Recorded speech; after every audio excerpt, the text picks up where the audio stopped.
Rail में सफर करने वाले करोड़ों यात्रियों के लिए एक बड़ी खबर सामने आई है, जिसको जानना सभी के लिए बहुत जरूरी हो जाता है, जिसका असर आपकी जेब और आपके बजट पर पड़ने वाला है। अगर 26 दिसंबर के बाद यदि आप ट्रेन में यात्रा करते हैं या यात्रा करने के लिए प्लान बना रहे हैं, तो आपको अपनी जेब थोड़ी और ढीली करनी पड़ सकती है।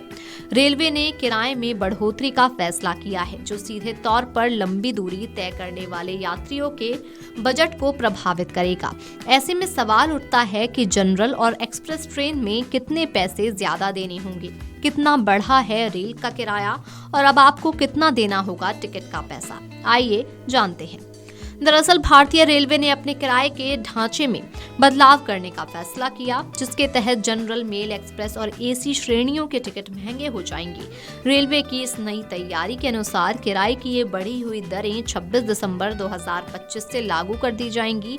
हालांकि रेलवे ने राहत देते हुए स्पष्ट किया है कि लोकल ट्रेनों और मासिक सीजन टिकट यानी कि एमएसटी के दामों में कोई बदलाव नहीं किया गया है। रेलवे ने स्पष्ट किया है कि ये बढ़ोतरी मुख्य रूप से लंबी दूरी की यात्राओं पर लागू होगी। नए नियमों के मुताबिक अगर आप साधारण श्रेणी यानी कि ऑर्डिनरी क्लास में 215 किलोमीटर से ज्यादा का सफर करते हैं, तो आपको प्रति किलोमीटर 1 पैसे का अतिरिक्त भुगतान करना होगा। वहीं अगर आप मेल या फिर एक्सप्रेस ट्रेनों में नॉन एसी क्लास में सफर करते हैं, तो ये बढ़ोतरी 2 पैसे प्रति किलोमीटर होगी। एसी क्लास में सफर करने वाले यात्रियों के लिए भी 2 पैसे प्रति किलोमीटर की दर से किराया बढ़ाया गया है। इसे एक उदाहरण से समझना आसान होगा। मान लीजिए कि आप नॉन एसी कोच में 500 किलोमीटर की यात्रा करते हैं। नए नियमों के हिसाब से आपकी टिकट की कीमत में केवल 10 रुपए की बढ़ोतरी की जाएगी। ये रकम सुनने में छोटी लग सकती है, लेकिन जब लाखों यात्री सफर करते हैं तो रेलवे के खजाने में इसका बड़ा योगदान होता है। रेलवे को उम्मीद है कि इस छोटे से बदलाव से उन्हें इस साल करीब 600 करोड़ रुपए की अतिरिक्त कमाई होने वाली है। डेली पैसेंजर और छोटी दूरी वालों के लिए राहत रेलवे ने साफ कर दिया है कि उपनगरीय ट्रेनों और मंथली सीजन टिकट के किराए में 1 रुपए की भी बढ़ोतरी नहीं की गई है। इसके अलावा साधारण श्रेणी में 215 किलोमीटर तक की यात्रा करने वाले यात्रियों पर भी इस बढ़ावे का कोई असर नहीं पड़ेगा। यानी आम आदमी जो छोटे सफर के लिए ट्रेन पर निर्भर है, उसका बजट नहीं बिगड़ने वाला है। किराया बढ़ाने के पीछे की सबसे बड़ी वजह रेलवे का बढ़ता हुआ खर्च है।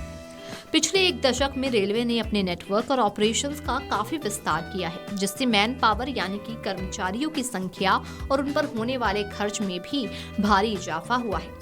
आंकड़ों पर नजर डालें तो रेलवे का मैन पावर खर्च बढ़कर 1,15,000 करोड़ रुपए हो गया है। वहीं पेंशन का बोझ भी 60,000 करोड़ रुपए तक पहुंच चुका है।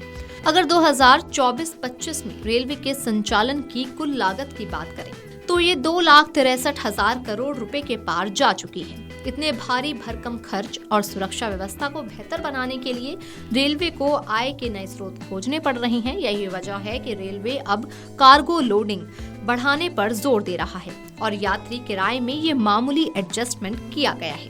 Video desk amarujala.com। अगर आप ये वीडियो YouTube पर देख रहे हैं तो हमारे चैनल को सब्सक्राइब कर बेल आइकन दबाएं और Facebook पर देख रहे हैं तो हमारे पेज को लाइक करें।